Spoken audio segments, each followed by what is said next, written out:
Okay, that button is pressed. Hey you and welcome. My name is Mike and thank you so much for tuning in to another episode of the That Chapter podcast. Thanks for listening. Thanks for being here. I hope you enjoy my dulcet, irritating and nasally voice in your ears being really, really loud. Today I have got for you, it's a story I've wanted to cover for a long time. It's unsolved. It's an unsolved Rooney, and it's from Europe. It's actually from Finland, but there's nothing Finnish about, okay, I'm sorry for making that joke, but there's nothing finished about this story. I kind of wish I could actually take that back. Editor, remove that joke, please. You know, I do try to keep some jokes when I'm doing podcasts or when I'm doing the videos, just to, break the ice from time to time. But, yeah, quite a lot of them end up on the cutting room floor, and that is definitely one. All right. So in this whole episode of the TCP, That Chapter podcast, I have for you Finland's biggest mystery. And that are the Lake Bodom Murders. It's a very, very strange one. Not only is it strange as all hell, even till recent times, but it also takes us to, I don't think I've done a That Chapter episode set in Finland. Well, the closest one I guess would be the Jen Fairgate one, but that was Norway. But the whole Norse kind of thing they got going on. Finland is a pretty interesting, it's an interesting country to be sure. A country with a surprisingly high homicide rate, but it's pretty dark there, so, Finland, coffee, and murder. What else? Hey, listen, if I know one thing about Norse and the Scandinavian peoples is they love true crime and they love their thrillers. So I guess, when you run out of stories and TV shows to make, you just gotta start doing your own. But, in fairness now, its murder rate, it's pretty high, but that's compared to its western neighbors. If you compare it to its eastern neighbors, like Mother Russia, it's not so bad. It's not so bad. The picturesque Lake Bodom sits to the north of the Finnish city of Espoo, which itself lies just west of the country's capital, Helsinki. These days, Espoo's population is just over 300,000 and boasts a pretty young population, look at you. Espoo is Finland's second largest city by population and is also the country's fastest growing. But when our story takes place back in 1960, not so much. If you were to clackety Google Lake Bodom, instead of being hit with the idyllic views of genuinely, if you look at pictures, it's incredibly beautiful. Finland looks like a beautiful country. You can go to the lake, you can chill, barbecue, stay in a 5-star accommodation for only $50. No, that's not what's going to come up if you Google Lake Bodom. The first thing you'll be directed to is one of the most grim events and tragic events in Finnish criminal history. See, what happened at Lake Bodom over 60 years ago has become a key event in Finnish cultural history too. Ask anyone over a certain age for their opinion, and they'll probably chew your ear off with their own favorite suspect and leading theory or conspiracy theory. All the way from the good old government in the form of a military exercise gone horrifically wrong, like nightmarish stuff, down to the simple case of a lone psychopath killer wandering the woods. Because when 14s went camping at Lake Bodom, they didn't have a good time. Cut to the chase. That's honestly where the story's going. It all begins on June 4th, 1960, a Saturday.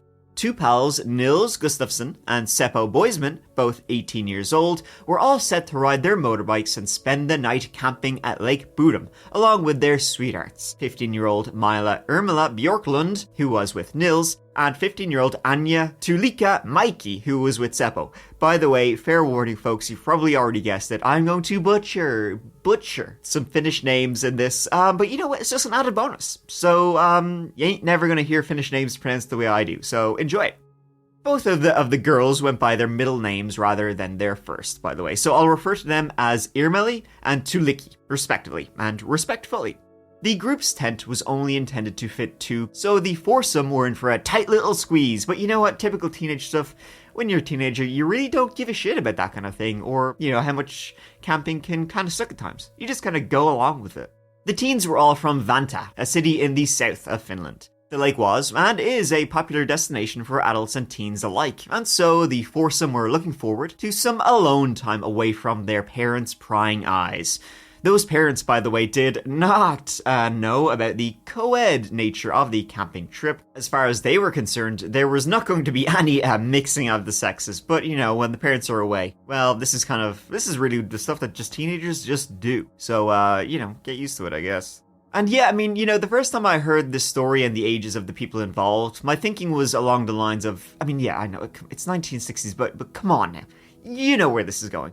For the girls at least, the main reason behind the camping trip was to celebrate Irmeli turning 16 in a couple of days' time. The male contingent of the quartet, Nils and Seppo, were certainly prepared to partay, making sure to pack a few sodos, a few bottles of booze, some good old Finnish vodka. And being, the gentlemen that these two young teens were, they must have, planned on entertaining the girls with some, balloon animals or something, because they stocked up on plenty of old latex balloons. At least they were practicing safe sex, you gotta give them that. Credit where credit's due. Now, I'm sure plenty of you are familiar with the idea of the midnight sun. Basically, it's something only experienced in countries that fall within the Arctic Circle, and it's used to describe the perpetual daylight of the summertime, when the sun doesn't ever really set, and this lasts for months on end. Well, during the summertime in Finland, they also, they experience something quite similar, but it's unique to them. It's known as white nights, and like the midnight sun, it's both equally disturbing to those not used to seeing it, and at the same time, stunningly beautiful. Basically, the sky never goes black, it's blue. The night of June 4th, 1960 was such a night, and gave the group what should have been the perfect backdrop to their romantic getaway early birthday celebrations. The four teenagers, they enjoyed their drinks, swam, danced together in the clashing moon and sunlight, while Nils and Irmeli cuddled up on the shore. Seppo topped off the night by wading into the lake once again to see if he could catch some fish, before they all finally squashed into this tiny little tent and fell asleep under the faint stars. It should have been any teenager's perfect summer, evening, the kind of thing where you look back, at rose-tinted views. But that wouldn't be the case. Late the next morning, a local man named Esko Johansson, a carpenter by trade, he was out fishing on Lake Bodom with his young son when he spotted the group's campsite through an opening in the dense tree line. At first, he didn't know what he was seeing. It looked like a pile of fabric, but he could see maybe someone's legs sticking out. Tentatively, he moved closer. The scene in front of him at their campsite was pure, violent chaos. Esko signaled to his son to stay where he was. This wasn't something any child would ever recover from seeing. The collapsed tent was stained with splatter and splashes in various shades of deep red and rusty brown. On top of the tent was Nils, the only one of the four in clear view, and he was in seriously bad shape. Due to the isolated nature of the location, it took more than an hour for police to reach the horrifying scene, and horrifying it was. Nils had been beaten so severely he was only faintly clinging to life when he arrived at hospital soon after he'd been found. He'd been hit so hard in the head that he had literal brain fluid dripping down from his nose, along with several fractured facial bones. Nils also had several defensive wounds to his hands and to his forearms.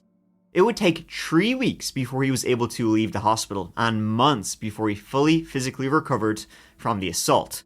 Though he would never recover any memory of what happened after he went to sleep that night.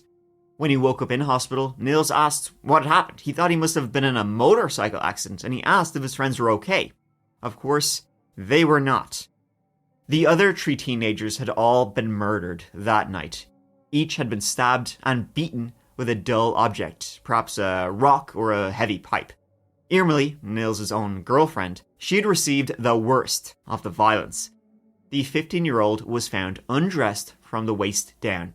Like Nils, she was on top of the tent and had also been severely beaten, which was violent enough to cause her death, but that didn't satisfy the attacker. Whoever had done this continued the assault long after Irmeli was dead. That included multiple stab wounds. Though it was obviously some time before Nils could be interviewed due to the severity of his own facial injuries, he could barely speak. When he was spoken to, he couldn't recall a single thing. Nothing helpful at all. It was a long time before he could even remember things that had happened earlier in the day. The last thing Nils said he remembered was seeing a dark figure with glowing red eyes in the opening of the tent. Whether this was a real memory or some fragment of his trauma manifesting in his imagination, that's still up for debate. The early investigation revealed that the assailant had begun their attack while the teenagers were still inside the tent, most likely when they were asleep.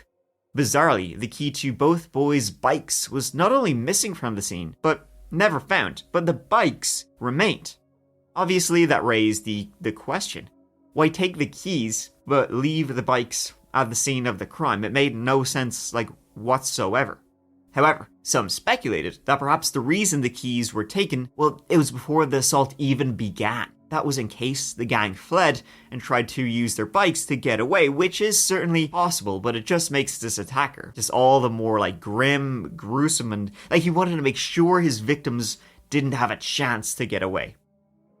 But it was interesting that he did leave one of them alive. He was so sure to not give them a chance to escape, but why didn't he make sure Nils was dead as he lay on top of the tent? How did he get out of the tent? How did Ermely, who was also outside of the tent, get out of there? It's believed they were all attacked likely in their sleep, but the scene was utterly horrifying and bizarre. Some of the other missing items, from their campsite was exactly like, you would expect. Wallets, cash, and the like, which again was weird because these are teenagers, 15, 16 years old. It's not exactly like they would have, much cash on them. Other things were more personal and had little to no monetary value. Certainly not enough to warrant murdering 4 people. In fact, the most valuable thing would have been the 2 motorbikes, which were left there. Nils Gustafsson's shoes also appeared to have been missing, though they were later discovered almost 500 meters away, where they had been crudely hidden. Importantly to Annie and all future investigations, neither the knife that inflicted the stab wounds, nor the object matching the blunt force trauma wounds, never found, never ever found. Seppo's leather jacket, also never found. Weird items missing, shoes, jackets, makes no sense.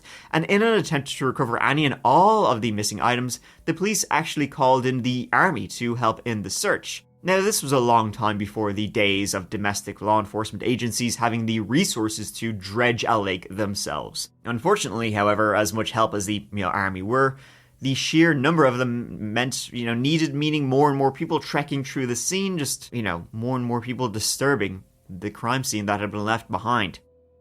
Though the carnage around the group's campsite wasn't discovered until after 11 a.m. by the fishermen, a group of boys who were out bird watching down by the shore of the lake spotted the group's tent already collapsed. But, just as importantly, they saw a man with either light brown or dark blonde hair walking away from the site, and this was close to 6 a.m. The boys also reported that they could just about make out a figure laid on top of the tent, and that the person was moving, which of course we can assume now that was likely Nils, being, in and out of consciousness. Well, he had brain fluid leaking out of his nose, so he wasn't in the best state. That meant, though, that whatever happened to the group likely happened by 6 a.m., and it was thanks to a few notes made in the night by Tuulikki that police were able to close the gap, the time frame, even more. Late in the night, Tuulikki made several short diary notes, and it was in a songbook, but the notes included camping on the 5th day at Lake Bodom. Seppo and Nils were drunk, up and awake at 2. Seppo was fishing. Tuulikki's second to last note meant that the group were all awake into the early hours, probably still drinking. And the fact that Seppo had been fishing even after, if her notes were chronological, well, that just narrowed things down even more. I mean, as I said at the top, it never gets dark here, so you could stay up dicking around all night long. Even when the killer attacked, it likely still would have been bright enough out. Ultimately, detectives estimated the time of the assault to have been between 4 and 6 a.m. That conclusion also meant that they'd very much like to trace the mysterious man the boys saw leaving the area, something that would become a decades-long chase. Almost as quickly as the news of a horrific multiple murder taking place by the shores of Lake Bodom, rumors began to spread amongst the locals who lived nearby. And nearly all of those rumors, folks, had one thing in common. The name. Carl Valdemar Gyllstrom. Again, Carl Valdemar Gyllstrom was known by his middle name. It seems to be a pretty common thing in Nordic countries to just go by your middle name. So he was known by the nickname Valu. Valdemar was from Oita, a district in the city of Espoo, and along with his wife, Helmi, he ran a small kiosk-like shop close to Lake Bodom. The couple lived less than 800 meters from the scene of the murders. For a man whose income relied heavily on keeping a steady stream of visitors coming true and boomed within the summer season, thanks to those visitors from the city, old Valdemar, however, he absolutely despised campers. You know, the people who he made his living from, would have to deal with probably almost every single day, absolutely hated them. He was known to rant to other locals about campers and their antics. Fracking tourists to come in here again, ruining our spot, but also, giving me an income and paying my wages. His fury towards visitors didn't stop with a few angry words though, and it was an openly known fact among his neighbours that Valdemar had a violent temper and wasn't averse to acting on it at all. He'd previously caused trouble by cutting the guy lines, the lines from tents as they slept so their tents would collapse, and had even resorted to throwing rocks at visitors who simply strayed too close to his own. Rock to the head. Despite rumours being rife about Valdemar's involvement in the murders, his neighbours were allegedly too frightened of him to raise his name directly with the police. That didn't stop them, however, from catching wind of the neighborhood's suspicions, and the police, they decided to investigate him themselves. I'm sure they must have sent the new guy to go and get him, because that would not have been fun at all. And just when he was looking good for the crime, clear anger issues, well, Helmi, Valdemar's wife, she insisted that he'd been fast asleep at the kitchen table on the night of the murders, and that he had never, ever left the house that night. He was there when she turned in for the night, and he was still there when she turned up and rose the next morning. She was adamant he couldn't have left the house without her knowledge. After she alibied him out of suspicion, police began looking elsewhere. Even though, however, Helmi, she was clearly scared of her husband, and the man had certainly earned a closer look.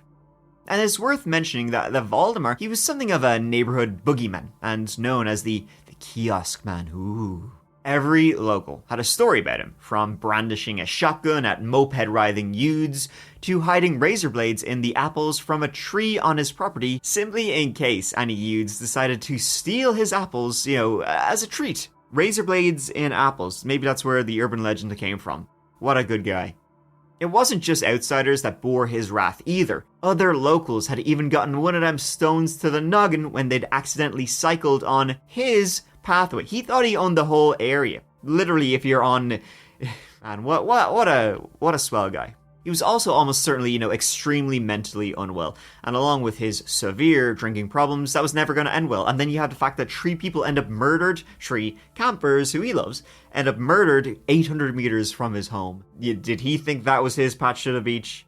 The same week the crime happened, Valdemar had suddenly chosen that also, isn't that just the perfect time, to fill in the well in his yard.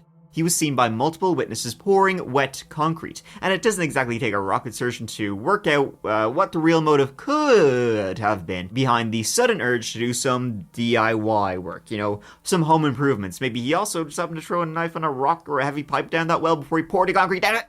The well has never been excavated, despite it maybe possibly at least worth a go. Maybe it holds a very incriminating evidence that could solve almost quadruple homicide. Several years after the crime took place, Valdemar allegedly confessed to his friend and his neighbour, a Mr. Soderstrom, that it was in fact he who killed the teens. Get this. Soderstrom didn't believe him, though. Said he's talking shite. It's just his classic Valdemar. He hates everybody, and now he's just shy-talking, drunk off his ass on Finnish vodka. More of his demented, drunken ramblings. And Mr. Soderstrom, he told Valdemar that if it was the case, if you're not just drunk shy-talking, do the world a favour and go drown yourself in Lake Bodom. Well, would you be shocked, my friends, shocked down to the soles of your little boots, if I told you that Valdemar did actually die on August 2nd, 1969, by walking his ass into the waters of Lake Bodom and drowning? Of course, we only have Mr. Soderstrom and his word that the conversation and confession ever took place. But, it's not exactly hard to believe that, hey, if you did that, go throw yourself in the lake. He throws himself in the lake. It doesn't get any clearer than that, to be fair. Another neighbour of Valdemar's, a police officer, also strongly suspected him of being involved. In fact, of all the possible killers, Valdemar is by far the primary, but unfortunately, well, he went straight down to the bottom of the lake, so good luck getting a confession out of him now. Although, the well is still there. Have a look. But Valdemar wasn't the only suspect. Less than 48 hours after the discovery of the scene, a man walked into a Helsinki hospital, wearing clothes spattered with blood and seeking help for several severe cuts on his hands, like you might make if you're stabbing 3 people to death. The man was Hans Assmann. Yeah, literally his name is Hans Assmann. Doesn't get any better than that. That's my favorite name ever. Hans had been born in Germany, surprise, surprise, moved to Sweden and had since become a Finnish citizen, and in June of 1960, he lived a few kilometers from the shores of Lake Bodom. Like Valdemar, Assmann, hell yeah, was more than a little unsavory. He was openly known to have had Nazi ties during the war and still held plenty of extreme sentiments. He was also suspected of being a KGB agent after the World War II ended. Though his exact involvement in either of these things, or how he came to switch sides, I mean the Nazis and the commies hated each other, none of that was really known until much later. Suspicion flew Assmann's nice way when he was seen in a photograph attending the funerals of the victims of Lake Bodom Murders. Why would he have attended their funerals? He didn't know them at all, he just randomly goes to the funeral of 3 teens who were brutally murdered? And while everyone else is seen with their eyes fixed on the parading coffins, Assmann, nice, is clearly distracted and staring off to the right. There had also been a distinct change in his appearance before and after the murders. Shortly after the police put out a sketch, of the people those boys had seen walking away from the tent that morning, police announced they were looking for a man with overgrown facial hair and mid-length dark blonde hair.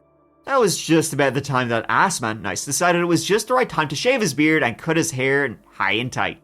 Assmann's own wife also threw plenty of shade at her cheating husband and was more than happy to implicate him. For very obvious reasons, a woman as scorned as she was, it didn't exactly make for, however, the most reliable of witnesses. So, he did it, right? Hans Assmann. I mean, he said it's a cool name for a killer. Well, maybe. As much as there was, indicating that Assmann was the asshole they were looking for, he had a pretty strong alibi for the night of the murders. He had been, on the job. Which means he was literally banging. I did say he was cheating. He was literally banging his mistress that night. Worse yet for the investigation, the cheating pair hadn't been alone in the house. Multiple people were present and they all claimed to have seen Assmann's ass banging away. Hey, listen, you can't blame a man for liking his orgies. Shortly before his death, Assmann gave an account of pretty much his whole life to a former police officer, who was the then editor of a Finnish true crime magazine, Alibi, and the editor's name was Matti Palaro. While many people have shed doubt on the veracity of Assmann's claims in the account, it's important to note he admitted in this, he was giving this guy's biography, he admitted some pretty dark stuff. That included being a prison guard at Auschwitz, until he fell in love with a Jewish girl and he ran away, and then he ultimately later joined the KGB. Then, while working as a Russian agent, this is all his claims, but he said he had been involved in the 1953 murder of a young girl in Finland. The girl had appeared to have been kidnapped while cycling home and was later found buried in a nearby swamp. According to Hans Assmann, it wasn't a murder, but rather it was a complete accident. His driver hit the girl as she was cycling, and Assmann and his driver then staged it as a murder in order to direct attention away from their, activities as a KGB agent. So, who knows about Assmann and if he's true or not, but one thing that is true about him, his name rocks.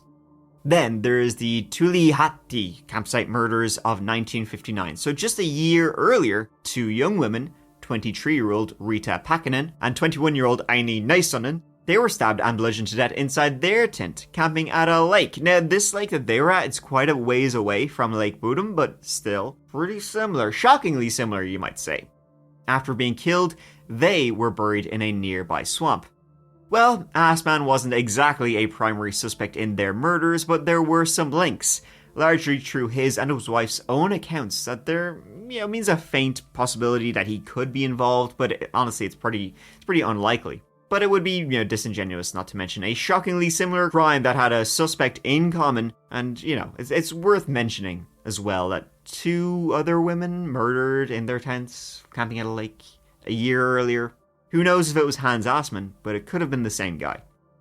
So whether or not Assmann was telling the truth about these things is a whole other story in and of itself. But what is important here is that despite Assmann admitting to so many horrible things, one thing he never mentioned while giving his story, his life story, well, he never mentioned the Lake Bodom murders. And this was pretty much on his deathbed, so certainly a piece of shit, but guilty of the Bodom killings, another frustrating maybe. The third possibility was a criminal named Pentti Soininen. Pentti doesn't get himself as big of a mention as the others, the other often mentioned suspects, simply because it's just far from likely that he was responsible at all. The main piece of evidence implicating him is an account from a cellmate of Pentti's in the mid-1960s, who claimed that Pentti had confessed to him, even bragging about his involvement in the killings. Regardless of the unreliableness of the narrator telling the tale, Pentti's possible involvement pretty much flushes itself down the shitter when a simple bit of mathematics reveals Pentti would have been just 14 years old at the time of the crime. So even though he allegedly confessed in prison to being the guy behind the Lake Bodom murders, it's quite unlikely that the idea of a slight 14-year-old boy being able to overwhelm and kill 4 people by himself, even if they were sleeping, it just doesn't seem likely. So while Pentti was known for being aggressive and violent, it doesn't really make much sense. And so the story of the Lake Bodom murders continues. In fact, it continued in 2004 with a pretty big twist. In March 2004, more than 40 years after the crime, in a plot twist right out of a crime novel, news broke. There had been a surprise arrest for the Lake Bodom murders. Using cutting-edge modern techniques, look at you, authorities looking into the Lake Bodom cold case had made a breakthrough, you won't believe it, to not only arrest, but to name none other than Nils Gustafsson as the knife-wielding maniac they'd been looking for the entire time. He was under their nose. Yes, Nils, the only survivor of the Lake Bodom murders, who had been beaten so badly that brain fluid was leaking out of his nose, and he couldn't remember anything other than the red eyes. Yes, he did it. He's the killer. The idea of Nils possibly being responsible after so many years after being, treated as a victim of the same attack, well, let's just say the Finnish public were pretty outraged at this. They were none too best pleased, let me tell you. They were pretty pissed off.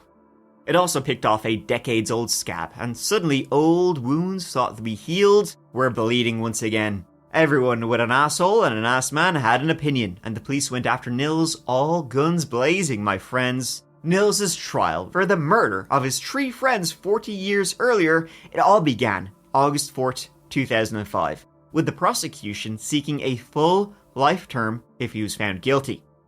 Pretty much their entire argument rested on 2 things why he was the killer. The testimony of new witnesses, it's funny when it's 40 years after the triple homicide and you're like, new witnesses, because as we all know, memory only improves with age, it's like wine. So they had the testimony of quote-unquote new witnesses and the results of new DNA testing techniques.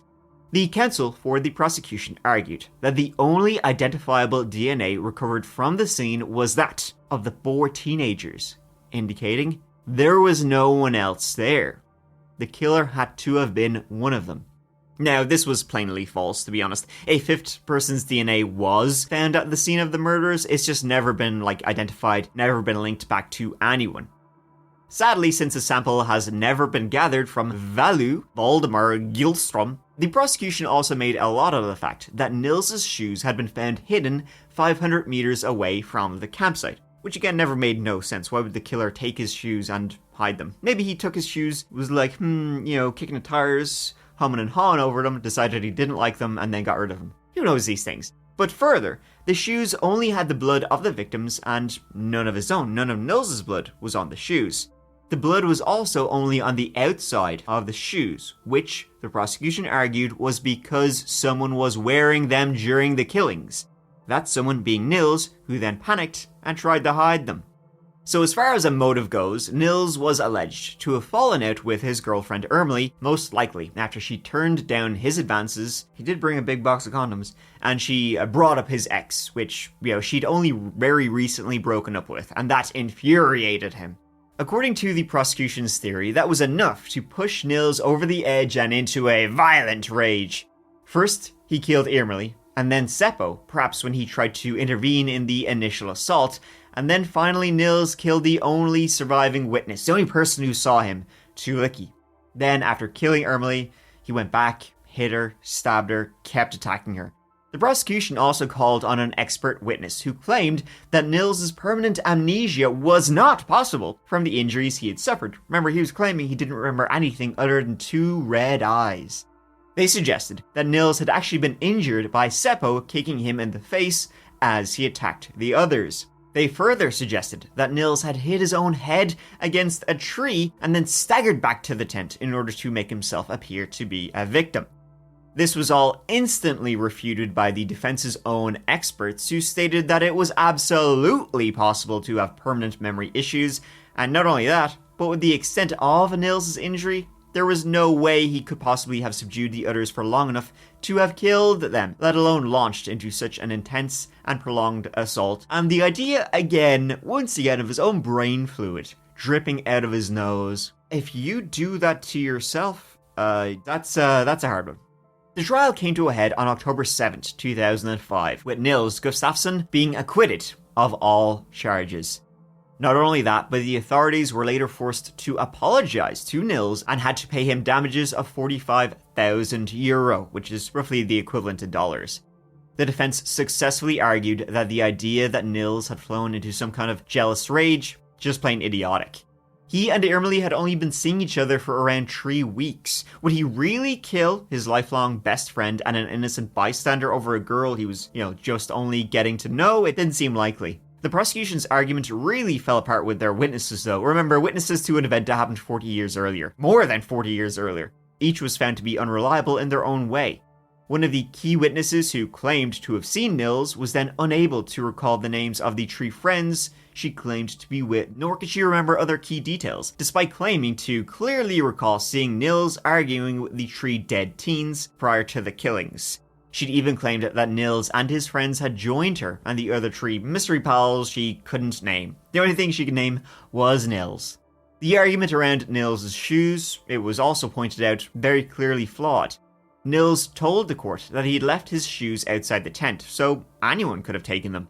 The biggest contradiction, though, was Nils' socks. They were clean, which the defense gleefully pointed out that would be very unlikely if Nils had walked half a kilometer back to the campsite, in them after hiding his shoes.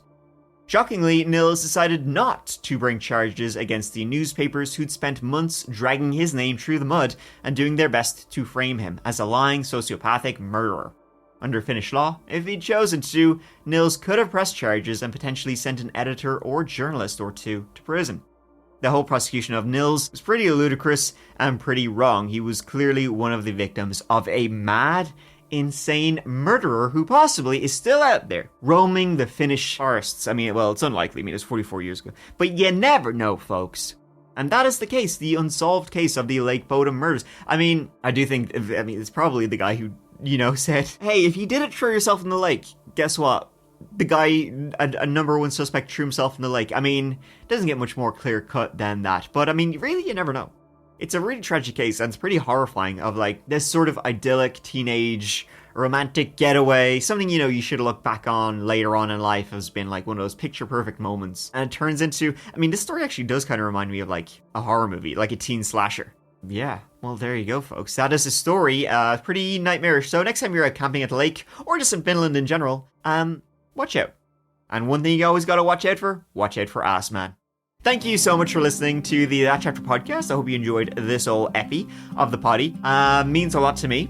Means a lot to me, mostly. Because I'm the most important. No, I'm kidding. Folks, listen, next whole episode of the podcast will be up every single Monday morning. There is a episode of the That Chapter podcast. So please check it out. And also check out the videos on the channel. Give it a go if that's your sort of thing. But you know what? You do you. Do whatever you want to do. Who am I to tell you what to do?